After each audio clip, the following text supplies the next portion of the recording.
Vice President Jojo Binay, Secretaries Babe Singson, Icona, Monpaje, Junabaya, Butchabad, Edwin Lacerda, Ging Deles, Chair Tati Licuanan, Secretary Cesar Garcia, Secretary Manny Mamba, Chair Francis Tolentino, Mayor Tony Calixto, Congresswoman Imelda M. Calixto Rubiano, General Jesse De Llosa, Lieutenant General Laulo de la Cruz, Police Director General Nicaror Bartolome, fellow workers in government, honor guests, mga minamahal ko pong kababayan, magandang gabi po sa inyo lahat.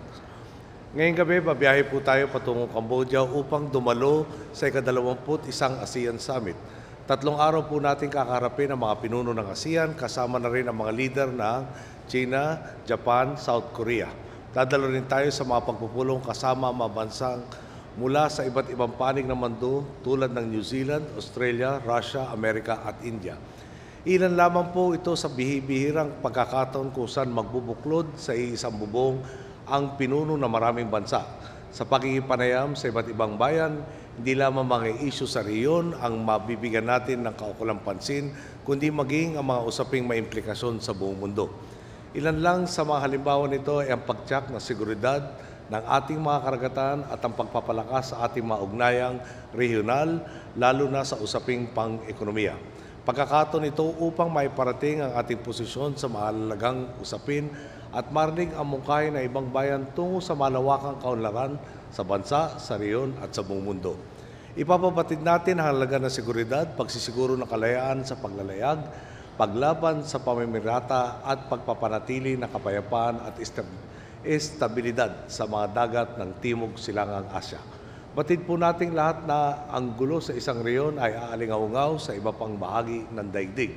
Nakakaapekto ito sa mga merkado at ekonomiya ng buong mundo. Gayun din, ang katatagan at kasaganahan ng isa ay magbubunga ng patuloy na pag-arangkada ng lahat. Sa larangan naman ng negosyo, patuloy na kinikilala ang Pilipinas bilang maaliwalas na lugar sa pangangalakal dahil sa pag-usbong ng mga bagong oportunidad sa ating pambansa. Sa pagpupulong natin sa ASEAN Business Advisory Council, makikipagpalitan tayo ng mga karanasan at kaalaman upang patuloy na mapagtibay ang ASEAN Economic Community. Isusulong din natin ang mabuting pamamahal at pagkakaisa bilang pundasyon ng estabilidad ng maekonomiya sa rehiyon. Hindi lang ang mga negosyante ang makikinabang sa kaunlaran, maghatid din ito ng mas maraming trabaho at hanap buhay sa mas maraming Pilipino. Ipinapaalala sa atin ng mga biyaheng tulad nito, ang mga pinagsisilbihan nating boss ay hindi lang ang mga Pilipinong namamalagi dito, kundi maging ang libu-libong overseas Filipino workers na nakikipagsapalaran sa ibang bansa. Sa pakikipagpulong natin sa mga pinuno ng ibang bayan, mabibigyan lakas ang mga kababayan nating maisusulong ang kanilang mga karapatang pantao at matitiyak ang kanilang seguridad at proteksyon. Habang patuloy nating pinapaliwalas ang kondisyon ng pamumuhay sa Pilipinas, hindi natin kakaligtaan ang ating tungkulin bilang bahagi ng isang mas malawak na komunidad sa Timog Silangang Asya. Sa pakikipagbayanihan sa mga karatig bayan, tiwala tayong mahahanap ang tamang solusyon sa mga suliraning kinakaharap ng ating bansa at patuloy pang maisusulong ang kolektibo nating hangad para sa kaunlaran ng lahat. Sa huli po, sa isang diwa pa rin nakasindig ang biyaheng ito, ang mulit-muling maipakilala ang bagong Pilipinas sa buong mundo. Mas aktibo, mas progresibo at mas handang humarap sa mga hamon ng panahon. Hatid ito ng tapat at mabuting paglilingkod, hatid ito ng sama-samang pagpili ng mga Pilipino na isulong ang makabuluhang pagbabago. Kita-kita po ulit tayo pag-uwi namin sa Martes ng gabi. Maraming salamat po sa inyo lahat.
balik mo na ulit sa program.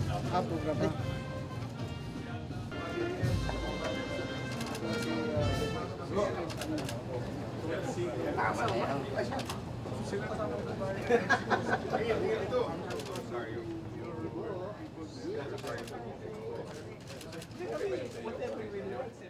Ay.